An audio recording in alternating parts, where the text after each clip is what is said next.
संसद के सत्र के तीसरे दिन राज्यसभा में शांतिपूर्ण तरीके से कार्रवाई चलती रही।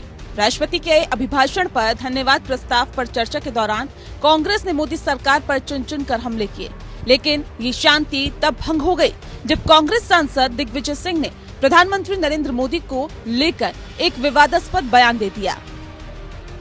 जो व्यक्ति आज प्रधानमंत्री है उन्हीं पर से तो शासन की जिम्मेदारी होती है, और नरेंद्र मोदी जी का काम करने का तरीका आप देख रहे हैं कि वे नाटक नौटंकी में माहिर हैं, और नरेंद्र मोदी जी का काम करने का तरीका आप देख रहे हैं कि वे नाटक नौटंकी में माहिर हैं। दिग्विजय सिंह ने आरोप लगाया कि मोदी सरकार अमीरों से कम और आम लोगों से ज्यादा टैक्स ले रही है।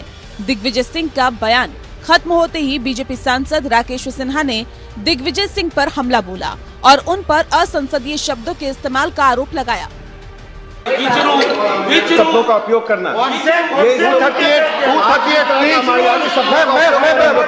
संसदीय चुनौती नहीं दे सकते हैं। आपका संसदीय जनतंत्र में विश्वास नहीं है।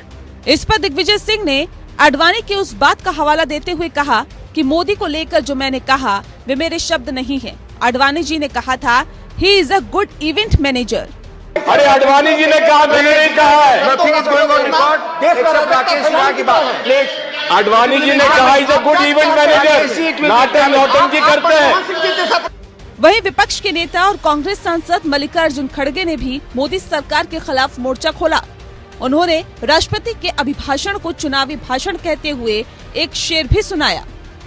अपने हाकिम की फकीरी पे तरस आता है, अपने हाकिम की फकीरी पे तरस आता है, जो गरीबों से पसीने की कमाई मांगे। जुबान तो खोल, नजर तो मिला, जवाब तो दो, मैं कितनी बार लुटा हूं इसका हिसाब तो दो। मल्लिकार्जुन खड़गे ने इस मौके पर लंबा भाषण दिया, जिससे कांग्रेस सांसद आनंद शर्मा का वक्त कम पड़ गया, जिससे आनंद शर्मा नाराज दिखाई दी और कांग्रेस और असंतुष्ट G23 नेताओं के बीच की कलह सामने आ गई। लेकिन कांग्रेस पेगासस मामले में केंद्र सरकार को घेरने की फिराक में है। केसी वेणुगोपाल सहित 3 सांसदों ने इस मामले में सरकार की गलत बयानबाजी को लेकर विशेषाधिकार हनन का नोटिस दिया। तो वहीं लोकसभा में पेगासस मामले में कांग्रेस नेता राहुल गांधी को भी घेरने के लिए बीजेपी ने विशेषाधिकार हनन का नोटिस दिया। राहुल गांधी ने अपने भाषण के दौरान जुडिशरी से लेकर चुनाव आयोग पर सवाल उठाया था। उन्होंने कहा था कि न्यायपालिका, चुनाव आयोग, पेगासस ये सभी आवाज को दबाने के उपकरण बन गए हैं। इस पर बीजेपी और मोदी सरकार आक्रामक हो गई। कानून मंत्री किरण रिजिजू ने राहुल गांधी से माफी मांगने को कहा। I personally don't take Rahul Gandhi seriously and his thinking, his senseless remarks all the time.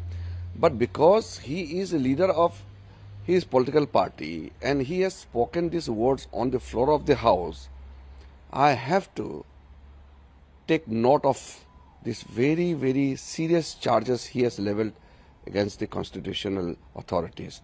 So there is no way out he will escape. He has to come before the house and he has to tender unconditional apology. वहीं बीजू जनता दल के सांसद पिनाकी मिश्र ने मोदी सरकार की तारीफ के साथ गंभीर आरोप लगाया। उन्होंने कहा कि देश में पहली बार नौकरी के लिए दंगे हो रहे हैं। बहरहाल राहुल गांधी के हमलों से नाराज बीजेपी भी अब पलटवार की तैयारी में है। ऐसे में आने वाले दिनों में संसद में पेगासस को लेकर एक बार फिर से बड़ा सियासी संग्राम देखने को मिल सकता है। Bureau report.